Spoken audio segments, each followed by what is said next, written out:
Hi all, welcome back. ഇന്നത്തെ വീഡിയോയിൽ നമ്മൾ ഡിസ്കസ് ചെയ്യാൻ പോകുന്നത് ഗൂഗിളിൻ്റെ ഫയർബേസ് സ്റ്റുഡിയോനെ കുറിച്ചാണ്. സാധാരണ നമ്മളൊരു ഫുൾ സ്റ്റാക്ക് ആപ്പ് ഡെവലപ്പ് ചെയ്യുമ്പോൾ ഏറ്റവും ടഫായിട്ടുള്ള ഒരു കാര്യം എന്ന് പറയുന്നത് കോഡിംഗ് അല്ല, അതിൻ്റെ ഒരു സെറ്റപ്പാണ് അല്ലേ. നോഡ് ജെഎസ് ഇൻസ്റ്റാൾ ചെയ്യണം, ആൻഡ്രോയിഡ് സ്റ്റുഡിയോ അപ്ഡേറ്റ് ചെയ്യണം, ലോക്കൽ ഡേറ്റാബേസ് സെറ്റ് ചെയ്യണം. ഇതിനൊക്കെ തന്നെ നമ്മുടെ പകുതി സമയം പോകാറുണ്ട്. എന്നാൽ ഗൂഗിളിൻ്റെ ഈ ഒരു ഫയർബേസ് സ്റ്റുഡിയോ അതിനൊക്കെ ഒരു സൊല്യൂഷനാണ്. ശരിക്കും പറഞ്ഞാൽ ഇതൊരു വെറും കോഡ് എഡിറ്റർ അല്ല, ഗൂഗിൾ ക്ലൗഡിൽ റണ്ണ് ചെയ്യുന്ന ഒരു പവർഫുൾ ആയിട്ടുള്ള ഒരു വർക്ക് സ്പേസ് ആണ്. സിമ്പിളായിട്ട് പറഞ്ഞാൽ നമ്മളുടെ ബ്രൗസറിൽ തന്നെ ഒരു സൂപ്പർ കമ്പ്യൂട്ടർ കിട്ടുന്നത് പോലെയാണ് ഗൂഗിളിൻ്റെ ഈ ഫയർബേസ് സ്റ്റുഡിയോ. ഇതിൻ്റെ പ്രധാനപ്പെട്ട 5 ഫീച്ചേഴ്സ് നമുക്കിന്നൊന്ന് നോക്കാം. ആദ്യത്തെ ഫീച്ചർ എന്ന് പറയുന്നത് ജെമിനി 3 ഇൻ്റഗ്രേഷൻ ആണ്. ഇതൊരു സാധാരണ AI ചാറ്റ് ബോട്ട് അല്ല, ഇതിന് റീസണിങ് പവർ ഉണ്ട്. പല മോഡലുകൾക്കും നമ്മൾ ചോദിക്കുന്നതിന് പെട്ടെന്ന് അതിനുള്ള ആൻസേഴ്സ് തരും. ചിലപ്പോൾ അത് തെറ്റായിരിക്കാം, പക്ഷേ ജെമിനി 3 ഒരു ഹ്യൂമനെ പോലെ ചിന്തിച്ചിട്ട് റീസൺ ചെയ്തിട്ടായിരിക്കും നമുക്ക് ഒരു ആൻസർ നൽകുന്നത്. മറ്റൊരു ഫീച്ചർ എന്ന് പറയുന്നത് ഇതിൻ്റെ കോണ്ടെക്സ്റ്റ് അവയർനെസ് ആണ്. സാധാരണ AIക്ക് നമ്മൾ ഓപ്പൺ ചെയ്ത ഫയലിലെ കോഡ് മാത്രമാണ് ചിലപ്പോൾ അറിയാനായിട്ട് പറ്റുള്ളൂ. എന്നാൽ ജെമിനി 3ക്ക് നമ്മളുടെ മുഴുവൻ പ്രൊജക്റ്റും എല്ലാ ഫയൽസും ഫോൾഡേഴ്സും ഒരേ സമയം തന്നെ മനസ്സിലാക്കാനായിട്ടുള്ള കഴിവുണ്ട്. അതുകൊണ്ട് തന്നെ എൻ്റെ ലോഗിൻ പേജിൽ ഒരു എറർ കാരണം ഹോം പേജിൽ ഡേറ്റ വരുന്നില്ല എന്ന് നമ്മൾ പറഞ്ഞു കഴിഞ്ഞാൽ ആ 2 ഫയലും ചെക്ക് ചെയ്ത് അതിന് കൃത്യമായിട്ടുള്ള ഫിക്സ് ആയിരിക്കും നമ്മൾക്ക് ജെമിനി 3 നൽകുന്നത്. അടുത്ത ഫീച്ചർ എന്ന് പറയുന്നത് വൈബ് കോഡിംഗ് ആണ്. നമ്മൾ പലപ്പോഴും ക്ലയൻസിൻ്റെ കയ്യിൽ നിന്നോ അല്ലെങ്കിൽ ഡിസൈനറുടെ കയ്യിൽ നിന്നോ ഡിസൈൻ സ്കെച്ചുകൾ വാങ്ങാറുണ്ട് അല്ലേ. അത് കോഡ് ചെയ്തെടുക്കാനായിട്ട് നമ്മൾ പിന്നെയും ചിലപ്പോൾ ഫിഗ്മയിൽ നമ്മൾ ഡിസൈൻ ചെയ്യും, അങ്ങനെയൊക്കെ കാര്യങ്ങൾ നമ്മൾ ചെയ്യാറുണ്ട്. പക്ഷേ ഫയർബേസ് സ്റ്റുഡിയോയിൽ ആ സ്കെച്ചിൻ്റെയോ അല്ലെങ്കിൽ വേറൊരു വെബ്സൈറ്റിൻ്റെയോ സ്ക്രീൻഷോട്ട് എടുത്തിട്ട് നമ്മൾ ഡ്രാഗ് ചെയ്ത് കൊടുത്തു കഴിഞ്ഞാൽ make this as an app എന്നൊരു പ്രോംപ്റ്റും കൂടി കൊടുത്തു കഴിഞ്ഞാൽ ഒരു മൾട്ടി മോഡാൽ പ്രോസസ്സിംഗ് ആണ് അവിടെ നടക്കുന്നത്. അതായത് ജെമിനി 3 ആ ഇമേജ് കണ്ട് മനസ്സിലാക്കി അതിലെ കളേഴ്സും ലേ ഔട്ടും ഫോണ്ടും ഉൾപ്പെടെ ഒരു ഫുൾ ഫ്രണ്ട് എൻഡ് കോഡ് റിയാക്റ്റിലോ ഫ്ലട്ടറിലോ നമ്മൾ മൊബൈൽ ആപ്ലിക്കേഷൻ ബിൽഡ് ചെയ്യുകയാണെങ്കിൽ ഫ്ലട്ടറിലോ ഒക്കെ ആയിട്ട് എന്ത് ചെയ്തു തരും, നമുക്ക് വേഗം തന്നെ ക്രിയേറ്റ് ചെയ്ത് തരും. അപ്പോൾ ശരിക്കും ഒരു മാജിക്കാണ് അവിടെ സംഭവിക്കുന്നത്. അടുത്ത ഫീച്ചർ എന്ന് പറയുന്നത് മൊബൈൽ ഡെവലപ്പർമാർക്ക് വേണ്ടിയിട്ടുള്ളതാണ്. നിങ്ങളുടെ ലാപ്ടോപ്പിൽ 8 GB റാം മാത്രമേ ഉള്ളൂ എങ്കിൽ ആൻഡ്രോയിഡ് സ്റ്റുഡിയോ ചിലപ്പോൾ റണ്ണ് ചെയ്യാനായിട്ട് ഡിഫിക്കൽട്ടായിരിക്കും. ഇനി വിൻഡോസ് ലാപ്ടോപ്പ് ആണെങ്കിലോ iOS ആപ്പുകൾ ടെസ്റ്റ് ചെയ്യാനായിട്ടും ഭയങ്കര ഡിഫിക്കൽട്ടായിരിക്കും. ഫയർബേസ് സ്റ്റുഡിയോയിൽ ആൻഡ്രോയിഡ് ആൻഡ് iOS സിമുലേറ്റേഴ്സ് ബിൽഡിനായിട്ടാണ് വരുന്നത്. അതുകൊണ്ട് തന്നെ ഇത് റണ്ണ് ചെയ്യുന്നത് നമ്മുടെ ലാപ്ടോപ്പിലല്ല, ഗൂഗിളിൻ്റെ ക്ലൗഡ് സെർവറിലാണ്. അതുകൊണ്ട് തന്നെ നമ്മുടെ ലാപ്ടോപ്പ് ചൂടാവുകയോ ഹാങ് ആവുകയോ ഒന്നും ചെയ്യില്ല. വിൻഡോസ് ഉപയോഗിക്കുന്നവർക്കും ഐഫോൺ ആപ്പുകൾ ബ്രൗസറിൽ തന്നെ ബിൽഡ് ചെയ്യാനായിട്ടും ടെസ്റ്റ് ചെയ്യാനായിട്ടും ഒക്കെ പറ്റും. നാലാമത്തെ ഫീച്ചർ എന്ന് പറയുന്നത് ബാക്ക് എൻഡ് ആണ്. സാധാരണ ഫയർബേസിൽ NoSQL ആണ് നമ്മൾ ഉപയോഗിക്കാറ്. എന്നാൽ കോംപ്ലെക്സ് ആയിട്ടുള്ള ആപ്പുകൾ SQL റിലേഷണൽ ഡേറ്റാബേസ് ആണ് എപ്പോഴും നല്ലത്. അതിനായിട്ട് ഇതിൽ ഡേറ്റ കണക്ട് എന്ന് പറയുന്നൊരു ഫീച്ചർ ഉണ്ട്. ഇതുവഴി PostgreSQL വളരെ എളുപ്പത്തിൽ നമുക്ക് കണക്ട് ചെയ്യാനായിട്ട് പറ്റും. SQL ക്വറികളൊന്നും നമ്മൾ എഴുതേണ്ട ആവശ്യമില്ല, പകരം GraphQL വഴി കാര്യങ്ങൾ നമുക്ക് ചെയ്യാനായിട്ട് പറ്റും. കൂടാതെ നിങ്ങളുടെ ആപ്പിൽ AI ഫീച്ചറുകൾ ലൈക്ക് AI സെർച്ചോ ചാറ്റ് ബോട്ടോ ഒക്കെ കൊണ്ടുവരാനായിട്ട് ഇതിൻ്റെ ഉള്ളിൽ JenKit എന്ന് പറയുന്ന ഒരു ടൂളും ഫ്രീ ആയിട്ട് അവൈലബിൾ ആയിട്ടുണ്ട്. ലാസ്റ്റ് ഫീച്ചർ എന്ന് പറയുന്നത് കൊളാബറേഷൻ ആണ്. ഇതൊരു വെബ് ബേസ്ഡ് ടൂൾ ആയതുകൊണ്ട് തന്നെ ഗൂഗിൾ ഡോക്സ് പോലെ തന്നെ നിങ്ങളുടെ ടീംമേറ്റ്സിനെ നമുക്കിതിലേക്ക് ഇൻവൈറ്റ് ചെയ്യാനായിട്ട് പറ്റും. എല്ലാവർക്കും ഒരേ സമയം കോഡ് എഡിറ്റ് ചെയ്യുകയും ചെയ്യാം. അപ്പോൾ വർക്കൊക്കെ കഴിഞ്ഞ് കഴിഞ്ഞാൽ ഫയർബേസ് ഹോസ്റ്റിംഗ് വഴി നമുക്ക് എളുപ്പത്തിൽ ഡിപ്ലോയ് ചെയ്യാനായിട്ടും സാധിക്കും. അപ്പോൾ നമുക്ക് ഫയർബേസ് സ്റ്റുഡിയോയുടെ ഇൻ്റർഫേസ് എങ്ങനെയാണെന്നുള്ളതൊന്ന് ആദ്യം മനസ്സിലാക്കാം. എന്നിട്ട് ഒരു AI smart job finder app എങ്ങനെയാണ് ഫയർബേസ് സ്റ്റുഡിയോയുടെ ഉള്ളിൽ ക്രിയേറ്റ് ചെയ്യുന്നതെന്നാണ് ഇന്നത്തെ വീഡിയോയിൽ നമ്മൾ നോക്കുന്നത്. അപ്പോൾ വീഡിയോയിലേക്ക് കടക്കുന്നതിന് മുമ്പ് ഇതുപോലെയുള്ള AI അപ്ഡേറ്റ്സിന് വേണ്ടി മറക്കാതെ നമ്മുടെ ചാനലൊന്ന് സബ്സ്ക്രൈബ് ചെയ്യുക. അതുപോലെ തന്നെ വീഡിയോ ഇഷ്ടപ്പെട്ടാൽ ലൈക്ക് ചെയ്യുക. നിങ്ങളുടെ ഫീഡ്ബാക്സും ക്വസ്റ്റ്യൻസും ഒക്കെ ഒന്ന് കമൻറ്റ് സെക്ഷനിൽ അറിയിക്കുക. ഫ്രണ്ട്സിനും ഒക്കെ ഇതൊന്ന് ഷെയർ ചെയ്ത് കൊടുക്കുക. അപ്പോൾ വീഡിയോയിലേക്ക് കടക്കാം. firebase.studio എന്ന് പറയുന്ന ഈ URL-ലേക്ക് വരിക. ഇവിടെ നിങ്ങൾക്ക് ഗെറ്റ് സ്റ്റാർട്ടഡ് എന്ന് പറയുന്ന ഈ ഒരു ബട്ടൺ ക്ലിക്ക് ചെയ്യുക. അപ്പോൾ നിങ്ങളുടെ ജിമെയിൽ അക്കൗണ്ട് വെച്ചിട്ട് നിങ്ങൾക്കിത് ലോഗിൻ ചെയ്യാനായിട്ട് പറ്റും. നമ്മൾ ലോഗിൻ ചെയ്യുന്ന സമയത്ത് നമുക്കിവിടെ കാണാൻ പറ്റും, നമ്മൾക്ക് ക്വിക്കായിട്ട് ഇവിടെ തന്നെ നിങ്ങൾക്ക് എന്തെങ്കിലും പ്രോംപ്റ്റ് കൊടുക്കണമെങ്കിൽ പ്രോംപ്റ്റ് കൊടുക്കാം. സാമ്പിൾ പ്രോംപ്റ്റ്സ് എന്തെങ്കിലും എങ്ങനെയാണ് പ്രോംപ്റ്റ് കൊടുക്കേണ്ടത് എന്നൊക്കെ നിങ്ങൾക്ക് അറിയണമെങ്കിൽ എന്ത് ചെയ്യാം, മോർ സാമ്പിൾ പ്രോംപ്റ്റ്സ് എന്ന് പറഞ്ഞ് ഇവിടെ കാണും. അപ്പോൾ എന്ത് ചെയ്യുക, ഇത് ഓരോന്ന് ക്ലിക്ക് ഇപ്പോൾ റെസിപ്പി ജനറേറ്റർ ആണ് വേണ്ടതെങ്കിൽ കണ്ടോ എങ്ങനെയാണ് അതിന് വേണ്ടിയിട്ടുള്ള ഒരു പ്രോംപ്റ്റ് കൊടുക്കേണ്ടത് എന്ന് നമുക്കിവിടെ കിട്ടുന്നുണ്ട്. ഓക്കെ, ഇനി നമ്മൾക്ക് ഞാൻ നേരത്തെ പറഞ്ഞിരുന്നു നമുക്ക് സ്കെച്ചുകളൊക്കെ അപ്ലോഡ് ചെയ്തിട്ട് നമുക്ക് ജനറേറ്റ് ചെയ്യിക്കാമെന്ന് പറഞ്ഞിരുന്നു. അപ്പോൾ അതിന് വേണ്ടി നിങ്ങൾക്ക് ഇവിടെ ഈ അറ്റാച്ച്മെൻറ്റ്, ഇപ്പോൾ നിങ്ങളൊരു പേപ്പറിൽ ജസ്റ്റ് വരച്ചതോ അല്ലെങ്കിൽ ഒരു നോട്ട്സിൽ ജസ്റ്റ് നോട്ട് ചെയ്തതോ ഒക്കെ ആണെങ്കിൽ ആഡ് ആൻ അറ്റാച്ച്മെൻറ്റ് വെച്ചിട്ട് സ്ക്രീൻഷോട്ട്സോ സ്കെച്ചസോ ഒക്കെ നമുക്കിവിടെ അപ്ലോഡ് ചെയ്ത് കൊടുത്തിട്ട് അതിനെയും നമുക്ക് എന്ത് ചെയ്യാം, പ്രോട്ടോടൈപ്പായിട്ട് ബിൽഡ് ചെയ്യാം. ഇനി അടുത്തത് സ്റ്റാർട്ട് കോഡിങ് ആൻഡ് ആപ്പ് എന്ന് പറയുന്നൊരു സെക്ഷൻ ഉണ്ട്. ഇവിടെ നമുക്ക് 2 ഓപ്ഷൻസ് ആണ് ഉള്ളത്. ഒന്ന് ന്യൂ വർക്ക് സ്പേസ് സ്റ്റാർട്ട് ചെയ്യാനായിട്ടും, രണ്ടാമത് ഓൾറെഡി എക്സിസ്റ്റിംഗ് ആയിട്ടുള്ള ഗിറ്റ് റെപ്പോസോ അല്ലെങ്കിൽ നിങ്ങളുടെ കയ്യിലുള്ള നിങ്ങൾ ചെയ്തുകൊണ്ടിരിക്കുന്ന പ്രൊജക്ട്സോ ഒക്കെ നിങ്ങൾക്ക് ഇമ്പോർട്ട് ചെയ്യാം. എന്നിട്ട് അതിനെ എൻഹാൻസ് ചെയ്യാനായിട്ട് നമുക്ക് യൂസ് ചെയ്യാം. ഇപ്പോൾ ഞാൻ ന്യൂ വർക്ക് സ്പേസ് എന്ന് ക്ലിക്ക് ചെയ്യാണ്. ന്യൂ വർക്ക് സ്പേസ് ക്ലിക്ക് ചെയ്യുന്ന സമയത്ത് നമുക്ക് ഒരു വർക്ക് സ്പേസ് ഇവിടെ ക്രിയേറ്റ് ചെയ്യാനായിട്ടുള്ള ഒരു ഓപ്ഷൻ ഉണ്ട്. അല്ലാതെ എക്സിസ്റ്റിംഗ് ആയിട്ടുള്ള ഡിഫറെൻറ്റ് ടെംപ്ലേറ്റ്സ് നമുക്കിവിടെ അവൈലബിൾ ആണ്. ഇപ്പോൾ നിങ്ങൾ നോക്കിക്കഴിഞ്ഞാൽ വെബിൻ്റെ ഉള്ളിൽ തന്നെ നമുക്ക് നെക്സ്റ്റ് JSൽ, റിയാക്റ്റിൽ, സിമ്പിൾ HTML ഒക്കെ ക്രിയേറ്റ് ചെയ്യാനായിട്ടുള്ള ടെംപ്ലേറ്റ്സ് നമുക്കിവിടെ ചൂസ് ചെയ്യാനായിട്ട് പറ്റും. ബാക്ക് എൻഡ് നോക്കിക്കഴിഞ്ഞാൽ പൈത്തൺ, ഗോ, അതുപോലെ റാവൽ, Node.js ഒക്കെ വെച്ച് ക്രിയേറ്റ് ചെയ്യാനായിട്ടുള്ള ബാക്ക് എൻഡ് ടെംപ്ലേറ്റ്സ് ഉണ്ട്. മൊബൈൽ എടുത്തു കഴിഞ്ഞാൽ ഫ്ലട്ടർ, റിയാക്ട് നേറ്റീവ് ഒക്കെ യൂസ് ചെയ്തിട്ട് ക്രിയേറ്റ് ചെയ്യാനായിട്ടുള്ള ഡിഫറെൻറ്റ് ടെംപ്ലേറ്റ്സ്, പ്രീ ബിൽഡ് ആയിട്ടുള്ള ടെംപ്ലേറ്റ്സ് ആണ് ഇതിൻ്റെ ഉള്ളിൽ നമുക്ക് കിട്ടുന്നത്. താഴേക്ക് സ്ക്രോൾ ചെയ്ത് കഴിഞ്ഞാലും നിങ്ങൾക്ക് എന്ത് ചെയ്യാം, പല ഡിഫറെൻ്റ് ആയിട്ടുള്ള ടെംപ്ലേറ്റ്സ് നമുക്കിവിടെ കാണാനായിട്ട് പറ്റും. ഏതാണോ നമുക്ക് നമ്മുടെ പ്രൊജക്റ്റിന് വേണ്ടിയിട്ടുള്ള എൻവയോൺമെൻറ്റ് അത് നമുക്ക് ചൂസ് ചെയ്യാം.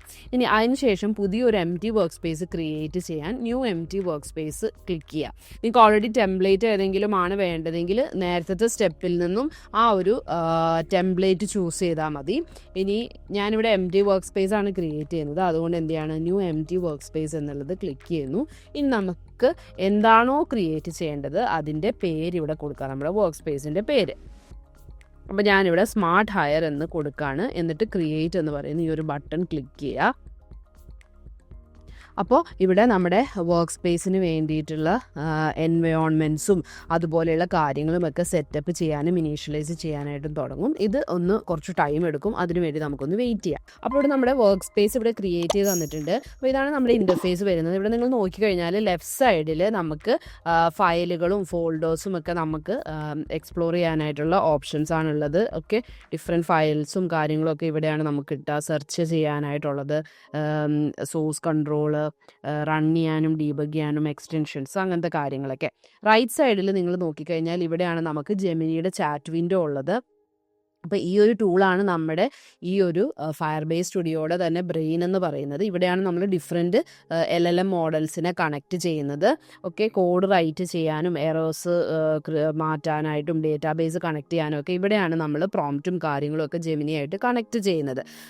ഈ സെൻറ്റർ പോർഷനിലാണ് ബേസിക്കലി അതിൻ്റെ ഒരു കോഡ് എഡിറ്റർ വരുന്നത്.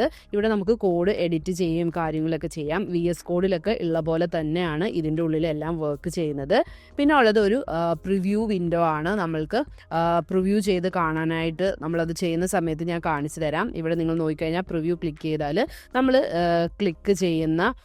ചെയ്ത പ്രോജക്ട്സുകൾ നമുക്ക് പ്രിവ്യൂ ചെയ്ത് കാണാനായിട്ട് പറ്റും. അപ്പോൾ ഇനി ഇവിടെ നമ്മൾ ചെയ്യാനുള്ളത് എന്താണെന്ന് വെച്ചിട്ടുണ്ടെങ്കിൽ API കീ ആഡ് ചെയ്ത് കൊടുക്കണം. ജെമിനി API കീ എന്നുള്ള ഇതൊന്ന് ക്ലിക്ക് ചെയ്ത് കഴിഞ്ഞാൽ നിങ്ങൾ AI സ്റ്റുഡിയോയിൽ പോയിട്ട് API കീ ഫൈൻഡ് ചെയ്തിട്ട് വരാം. എന്നിട്ട് അത് ആഡ് ചെയ്ത് കൊടുക്കുക. നമ്മൾ ഒരുപാട് വീഡിയോസിൽ API കീ എങ്ങനെയാണ് ഫൈൻഡ് ചെയ്യുന്നതെന്ന് കാണിച്ചിട്ടുണ്ടായിരുന്നു. അപ്പോൾ അത് ഞാൻ പിന്നെ റിപ്പീറ്റ് ചെയ്യുന്നില്ല. അപ്പോൾ ഇതിൽ ക്ലിക്ക് ചെയ്ത് കഴിയുമ്പോൾ നിങ്ങൾക്ക് ഇവിടെ API കീ ആഡ് ചെയ്ത് കൊടുക്കാനായിട്ടുള്ള ഒരു പ്ലേസ് ഉണ്ടാവും. അവിടെ നിങ്ങളുടെ API കീ ആഡ് ചെയ്ത് കൊടുക്കുക. ഓക്കെ, ഇനി ഇവിടെ നിങ്ങൾ നോക്കിക്കഴിഞ്ഞാൽ നമുക്ക് ഡിഫറെൻറ്റ് മോഡൽസ് ചൂസ് ചെയ്യാനായിട്ട് പറ്റും. നമ്മുടെ ലേറ്റസ്റ്റ് ആയിട്ടുള്ള ജെമിനിയുടെ 3.0 മോഡൽ നമുക്കിവിടെ അവൈലബിൾ ആണ്. അപ്പോൾ അത് യൂസ് ചെയ്തിട്ടാണ് ഇന്നത്തെ ഈ ഒരു ആപ്ലിക്കേഷൻ നമ്മൾ ബിൽഡ് ചെയ്യുന്നത്. ഇനി നമുക്ക് എന്ത് ചെയ്യാം, നമ്മുടെ ആപ്ലിക്കേഷൻ ബിൽഡ് ചെയ്യാനായിട്ട് തുടങ്ങാം. അപ്പോൾ അതിന് വേണ്ടി നമുക്കിവിടെ ഈ ഒരു ചാറ്റ് വിൻഡോയിൽ നമുക്ക് പ്രോംപ്റ്റ് കൊടുക്കാം. അപ്പോൾ ഞാനിവിടെ കൊടുക്കുന്നത് ക്രിയേറ്റ് ഫുൾ സ്റ്റാക്ക്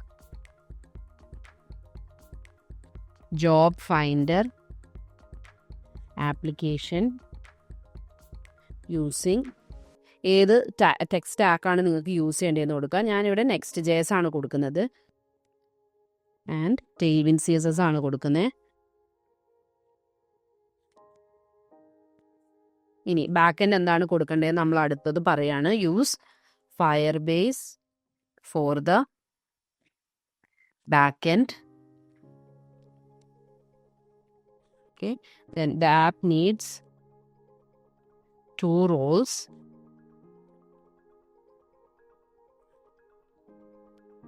ഒരു റിക്രൂട്ടർ വേണം നമുക്ക്. റിക്രൂട്ടറിന് ജോബ് പോസ്റ്റ് ചെയ്യാനായിട്ട് പറ്റണം. ആൻഡ് ജോബ് നോക്കുന്ന ഒരാൾ, ഓക്കെ, അയാൾക്ക് എന്ത് പറ്റണം? To apply for a job.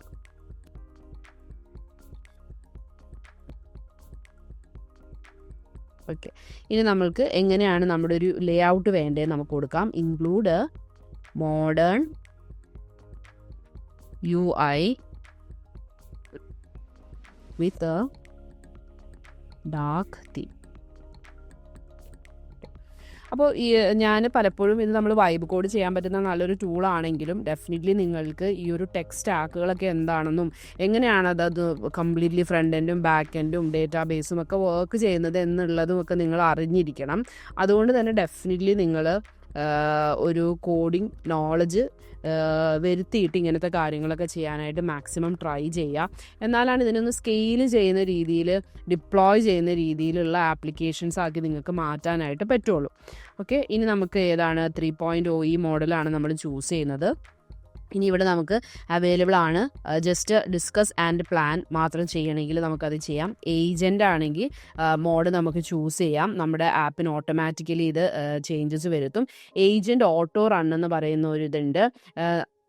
Agent പറയുന്ന ഇതൊക്കെ തന്നെ ചെയ്യും, ഓട്ടോമാറ്റിക്കലി അത് അപ്ലൈ ചെയ്യും. ഏജൻറ്റ് മോഡ് എപ്പോഴും നമ്മുടെ അടുത്ത് ചോദിക്കും, എന്നിട്ടായിരിക്കും അത് ഇംപ്ലിമെൻറ്റ് ചെയ്യുകയുള്ളൂ. ആസ്ക് എന്ന് പറയുന്നത് എപ്പോഴും ഡിസ്കസ് പ്ലാൻ, അതൊന്നും ഇംപ്ലിമെൻറ്റേഷൻ ഒന്നും ചെയ്യത്തില്ല. നമുക്കിങ്ങനെ എന്തെങ്കിലും ചോദിച്ചിട്ട് അതുപോലെ ചെയ്യണമെങ്കിൽ ആസ്ക് എന്ന് പറയുന്ന ഈ ഒരു മോഡ് നമുക്ക് ചൂസ് ചെയ്യാം. നമുക്കിത് റൺ ചെയ്യാനായിട്ട് കൊടുക്കാം. ഞാനിവിടെ മോഡൽ ചൂസ് ചെയ്തേക്കുന്നത് 3.0 Pro പ്രിവ്യൂ മോഡലാണ്.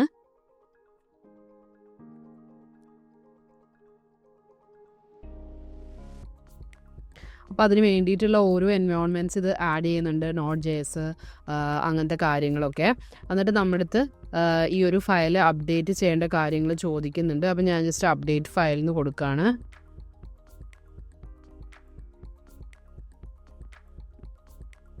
ഓക്കെ, അപ്പം ഈ ഒരു എൻവയോൺമെൻറ്റ് റീബിൽഡ് ചെയ്യണം. അപ്പോൾ അതിനുവേണ്ടി ഈ ഒരു കമാൻഡ് ടെർമിനലിൽ റൺ ചെയ്യണമെന്ന് പറയുന്നുണ്ട്. അപ്പോൾ നമുക്ക് എന്ത് ചെയ്യാം? റൺ ടെർമിനൽ കമാൻഡ് ക്ലിക്ക് ചെയ്യാം. അപ്പോൾ ഇവിടെ അപ്പോൾ ടെർമിനൽ ഓപ്പൺ ആയിട്ട് അത് തന്നെ എക്സിക്യൂട്ട് ചെയ്യുന്നുണ്ട്. കാരണം Next.js ആപ്ലിക്കേഷൻ ആണല്ലോ നമ്മൾ ക്രിയേറ്റ് ചെയ്യാനായിട്ട് പറഞ്ഞത്. അപ്പോൾ അതുകൊണ്ടാണ് Next.jsന് വേണ്ടിയിട്ടുള്ള എൻവയോൺമെൻറ്റ്, ഇപ്പോൾ ഈ ഒരു command npx create next app എന്നൊക്കെ ഉള്ളത് നമ്മൾ Next.js ആപ്ലിക്കേഷൻ ബിൽഡ് ചെയ്യാനായിട്ടുള്ള കമാൻഡാണ് അല്ലേ. അപ്പോൾ അത് റൺ ചെയ്യാണ്. അപ്പോൾ നമ്മുടെ ആപ്ലിക്കേഷൻ റെഡിയാക്കി തന്നിട്ടുണ്ട്. അപ്പോൾ നമുക്ക് വളരെ ബേസിക് ആയിട്ടുള്ള രീതിയിലാണ് ക്രിയേറ്റ് ചെയ്ത് തന്നിരിക്കുന്നത്. ജസ്റ്റ് ഒരുപാട് വെബ് ഡിസൈൻ കാര്യങ്ങളൊന്നും സെക്ഷൻസ് ഒന്നും ആഡ് ചെയ്തിട്ടില്ല. നമുക്ക് പറഞ്ഞിട്ട് കൂടുതൽ കാര്യങ്ങൾ ആഡ് ചെയ്യാം. അപ്പോൾ ഇതിൻ്റെ ഉള്ളിൽ നിങ്ങൾ ചെയ്യേണ്ട ഒരു കാര്യം എന്താ വെച്ചിട്ടുണ്ടെങ്കിൽ ഫയർ ബേസിൽ പോയിട്ട് നിങ്ങളൊരു എന്താ പറയുക, ഫയർ സ്റ്റോർ ഡേറ്റാബേസും ഒതൻറ്റിക്കേഷനും കാര്യങ്ങളൊക്കെ സെറ്റ് ചെയ്യണം. അപ്പോൾ നമ്മൾ നേരത്തെ ഒരു വീഡിയോയിൽ ഓൾറെഡി അതെങ്ങനെയാണ് നിങ്ങൾക്ക് ഫയർ ബേസിൽ ഒതൻറ്റിക്കേഷനും ഫയർ സ്റ്റോർ ഡേറ്റാബേസും ഒക്കെ ക്രിയേറ്റ് ചെയ്യുന്നതെന്നുള്ളൊരു ഡീറ്റെയിൽഡ് വീഡിയോ ഇട്ടിട്ടുണ്ടായിരുന്നു. അപ്പോൾ അതിൻ്റെ ലിങ്ക് ഞാൻ കൊടുക്കാം.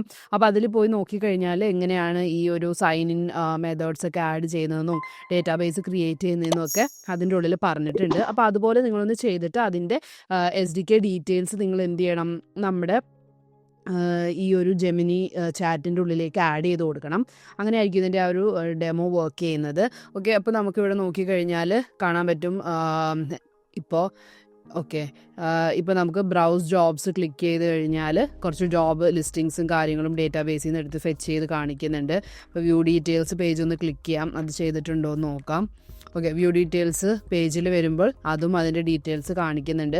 എന്നിട്ട് അപ്ലൈ ചെയ്യണമെങ്കിൽ ലോഗിനോ രജിസ്റ്റർ ചെയ്യണം എന്നുള്ള രീതിയിൽ വരുന്നുണ്ട്. അപ്പോൾ അങ്ങനത്തെ കാര്യങ്ങളെല്ലാം വെച്ചിട്ട് രജിസ്റ്റർ ചെയ്യാനായിട്ടുള്ള ലിങ്കും കാര്യങ്ങളും കൊടുത്തിട്ടുണ്ട്. ജോബ് സീക്കറാണോ റിക്രൂട്ടറാണോ എന്നൊക്കെ ഉള്ളത് വെച്ചിട്ട് നമുക്ക് രജിസ്റ്റർ ചെയ്യാം. ലോഗിൻ ചെയ്യണമെങ്കിൽ അതനുസരിച്ച് ലോഗിൻ ചെയ്യാനായിട്ട് പറ്റും.